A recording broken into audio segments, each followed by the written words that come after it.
afternoon, ladies and gentlemen. Welcome to another exciting, riveting Propagandacast State of the Balance from the host Imperial Dane, the one, the only person you can trust in these dangerous times. So, what sort of happened in the previous month? What sort of developed there? Overall, not a lot, but let's talk about it anyway. Some overalls. Let's start with the Brits, the ever controversial faction, mostly because in terms of design, it's kind of a mess, which, considering they just brought it over from Companies 1 with some changes, no big surprise there. I mean, overall, the Brits are seeing an overall drop in 1v1 play, whereas they're still popular in 2 vs 2s. This is basically just, again, down to the, well, quite frankly, gimmicky design of the Brits, which means, again, they're super strong in some areas, super weak in other areas, at least so the general idea. Of course, they had to compensate. That obviously turned to be a bad idea like it was in Companies 1.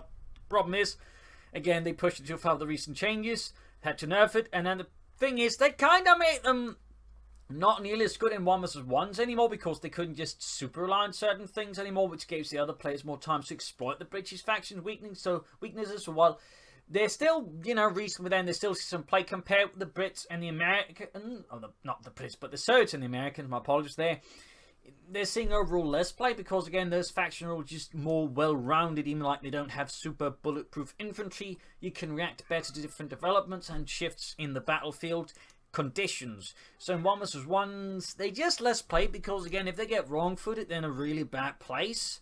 And if they get outmaneuvered, again, they're in a really bad place. Sure, if they sort of, just get everything right, they're absolutely impossible to stop. But again, if those situations don't go the way they wanted to, the Brits are in a bad place. Whereas in a 2 vs 2 game or any other team games, you can usually have a teammate cover up for those issues. So they're still reasonably popular there, but in 1 vs 1, it's just like, they've almost gone off the radar, thankfully. But yeah, not so popular there. They're still popular somewhat. In terms of doctrines, Relatives remains popular. Commandos seeing a bit of resurgence. Mobile assaults rather, but the Commandos obviously being quite good. Some players also have to remember the Assault Officer is kind of neat as well. So that's seeing a bit of play there.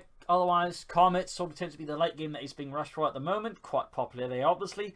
Overall issues with the Brits still remain. In theory, they still need like an overall faction overhaul. Might shift a lot of things up there. I think the Ham and Anvil tactics still need like to be improved in terms of upgrades. It's on the late bit like the Wehrmacht issue there again. Like you got the late game, and it doesn't do a lot. Whereas again, you do have some other stronger things. Plus, they still lack more tools because again, they rarely get half into placements, which is just an absolutely bad idea. But again, my recommendation would be giving them something like a mortar half tracks, tone down the AC Mark III a bit, and of course tone down the section. Of course, again, compensate by then buffing other things, making them better, giving them more utility, which is really again the Brits' main issue. They just don't have a lot of utility. Like they again really reliant on just these high cheese tactics, and if they don't work, then the rest doesn't work particularly well. Again, it's very unsatisfying faction overall to play and play against. It's just again not good design. But that's not what we're here to talk about. We also got the 2 other factions. Moving on, we got the Americans, popular as ever, quite strong, quite flexible, plenty of choices there. Mechanized range popular, airborne range popular, recon support quite popular. There's infantry as well, which you're also seeing a bit of a surge there, but for the most part, those 3 previously mentioned doctrines are theirs. There's some heavy cavalry, urban assault. I mean, overall, most of the doctrines are in fact seeing some usage, except for armor, which for an armor doctrine doesn't particularly feel like an armor doctrine still, and probably could do with a rethink there, to put it, I think, gently.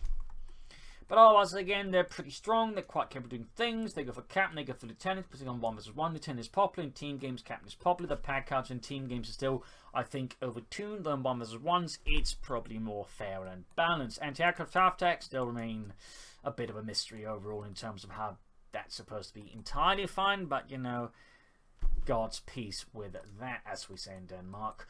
So, pushing on here for the captain there, of course. Again, fine stuff there. I mean, overall, it's just not really a lot there to comment on the Americans. They're, I suppose, relatively fine. They got a lot of options. They can sort of go in all directions. Typically, the signs of, a good, healthy faction. Again, it can do a lot of things effectively. Of course, some things are more popular than others, and that's that. Obviously, one thing is always going to be perceived as better. Nothing to do about that. But if you're playing as the Americans, you do actually have plenty of options. And, you're usually not too ill up against either the Wehrmacht or the Oberkommando West. So they're pretty solid. Moving on to the Soviets, overall also pretty strong there. They're pretty much not seeing much use. It's all conscript builds. Again, like the conscript build is just very potent. They're super flexible infantry if you know how to use them. They're quite good, really. Plus, you got the T-10, which, of course, consistently is incredible. Of course, got the field gun and all that. I mean, overall, the sword's also in pretty good position. Airborne is incredibly popular as of late. S5040, of course, being an incredibly good upgrade. Disc has been good drop in. Plus, of course, even the guards airborne is starting to people realize it's actually pretty good as well. So that's giving a bit of a boost there. Shock Rifle is popular. The guards doctrines are not quite as popular. Mechanized support that remains incredibly popular in 2vs2 games because the ISU is kind of dominating, particularly come work together with the Brits. So some obvious issues there, but whether or not they'll actually fix that is another matter. Though, of course, in 1vs1s, ISUs barely see any play. And again, highlights in terms of design, some things just work out better in team games than in 1vs1. And again, just silly. But yeah, so it's all I think, quite potent as well. They may require a bit more understanding how you have to engage, particularly for conscripts. Penal tubers maybe could do with a slight rethink, but again, the problem is they're just the special ride commands some other ways. It's just kind of done with the M3A1. Pop a flamethrower team in it. It can be really difficult to stop for certain factions, like the Oberkommando West. And that's where I think also generally the issues. These early light vehicles can, just put the Oberkommando West in a really awkward position. But that's probably, I think, for another discussion overall. Of course, we are moving into the Oberkommando West now, so we might as well talk about that there. But yeah, Oberkommando West definitely seeing a surge now that the Brits are toning down again because bit of, again, the whole gimmicky faction design. The Oberkommando West doesn't have it as bad as the Brits, but they still had some issues, meaning, if you got, up against the Brits, you'd have a really bad time of it. So that sort of created those issues there. But again, it's alright doing well with the surge of the Americans, quite potent as long as they doesn't hit with light vehicles. You got Fallschirmjägers, which has become really popular Luftwaffe ground force. The Fallschirmjägers really give basic allied infantry a very hard time of, in particular conscripts just get absolutely floored by it. Perhaps that could be toned down in some way. Then again, that might require some other buffs because again, Oberkommando West again has a few gimmicky issues as well, or gimmick design issues. But otherwise, Jaeger's quite popular with Overwatch. There's a bit of a search in some players higher rank that is going for Spec Ops, since if you use that correctly, it's quite good still, but it obviously requires a lot more input and a lot more effort compared to previously. So it's not super popular, but we are seeing a bit here and there. Then again, it may just be a meme, and that's also not impossible. Again, memes also require effort to work properly. So that is something to keep in mind as well. But beyond that, yeah, there's still overall limited selection of dogs and the Dusty usage there. There's a bit of Farstrom here and there, a bit of Elite Armored.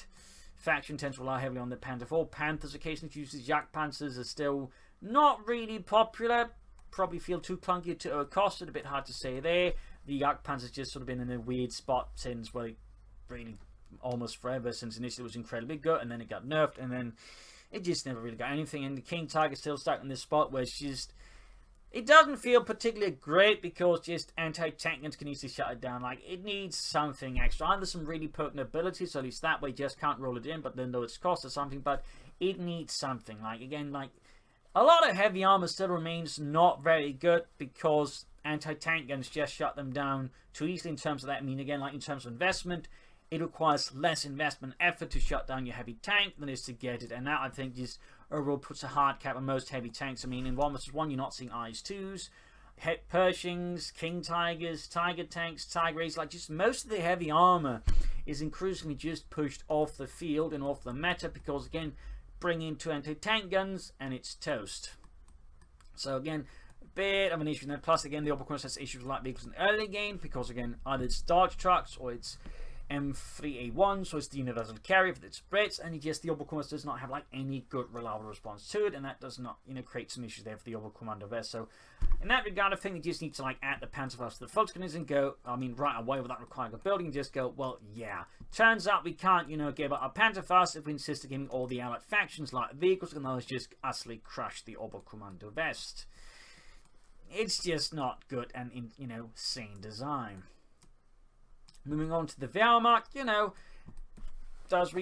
is reasonably popular, though it's not quite as popular as the Oberkommando West. Again, it certainly was popular for a time, but the Oberkommando wasn't playable because of the Brits.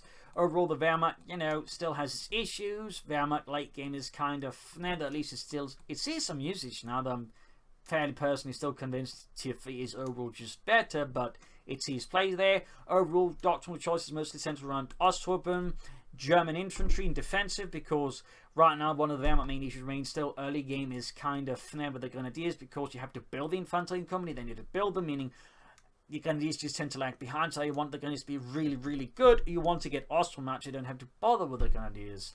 So that sort of creates that, shall we say, a bit of a cyclical movement there. Though there are people going for the doctrines. Jaeger infantry is popular. The increasing that's being used with tier 2 rushes, which is starting to become popular again. The theme, as you might notice, again, regular grenadiers just aren't that amazing in most people's perspectives. Additionally, panzer grenadiers are really catching on there. Most players are starting to at least go for 2 of them, because 2 panzer grenadier squads is actually quite good and quite useful dealing with the opponent. Can put a lot of pressure on infantry, clear out support weapons, and all that stuff. So that, I think, is starting to sort of become a thing there in Wehrmacht metagame. But yeah, overall, Tiger tanks, not really a factor. They're just like heavy tanks, just aren't really a factor there for the most part in any other metagame plan as well. So yeah,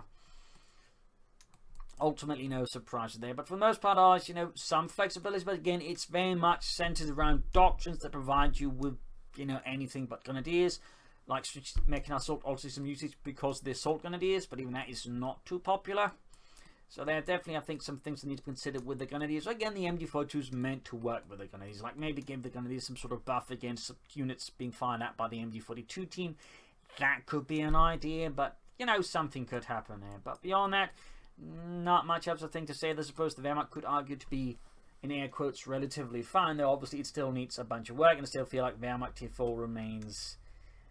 But it sees, regular consistent usage now, so it's clearly not that terrible either, though I'd still just go for Stuks and Ostwinds rather than anything from tier 4 personally. So I think that sort of roughly covers here the state of the meta.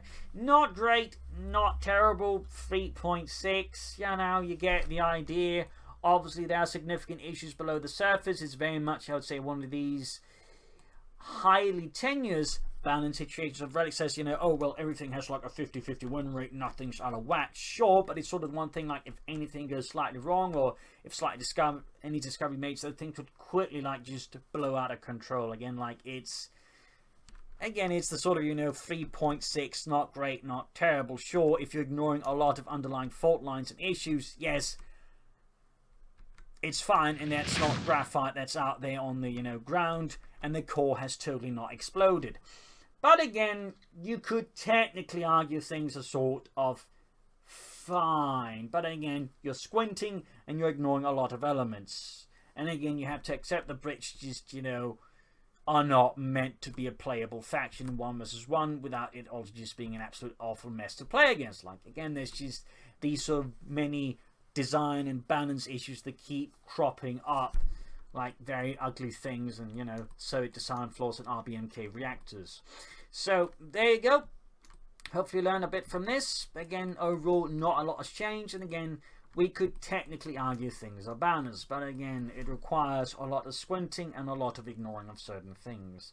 So there you go. Hope you enjoyed this video. If you did, subscribe, like, share, comment, all that jazz. This is Imperial signing off, and of course do remember to pledge on Patreon, donate as well if you can. Will help me out a lot then making more of these videos. So thank you all, and see you all. Cheers.